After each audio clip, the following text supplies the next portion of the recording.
এক গ্রামে এক তাঁতি বাস করত। গাঁয়ের লোকেরা তাকে খুব ভালোবাসতো। তাঁতি একা ছিল, ভালোই ছিল। একদিন বিয়ে করে ঘরে বউ এনেই পড়ল মহা বিপদে। বউটি ছিল বড্ড মুখরা। বাড়ির কাজের লোকেদের সে ভালো থাকতে দিত না। সবার কাজের দোষ ধরার জন্যই সে সুযোগ খুঁজত। তাঁতির বাড়িতে কাক পক্ষী বসার কোনো উপায় ছিল না। বেচারা তাঁতি নিরীহ মানুষ। সে অনেক করে বউকে বোঝাতে চাইল, তাতে কোনো ফল হলো না।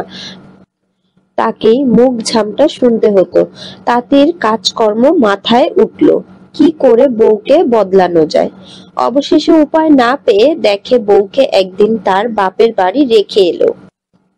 বেশ কিছুদিন বাপের বাড়ি কাটিয়ে বউ আবার তাঁতির বাড়ি ফিরে এলো। তাঁতি বউকে বলল, বিয়ের পরে প্রথম বাপের বাড়ি গেলে সে বাড়ির লোকজন তোমার সঙ্গে কেমন ব্যবহার করলো? তাঁতির বউ মুখ ঝামটা দিয়ে বলল, সে কথা আর বলো না। অন্য সবাই যেমন তেমন, পাজির ধাড়ি রাখাল ছেলেগুলো মোটেও ভালো ব্যবহার করেনি। শুনে তাঁতি হেসে বলল, তাহলে বুঝো বিষয়টা।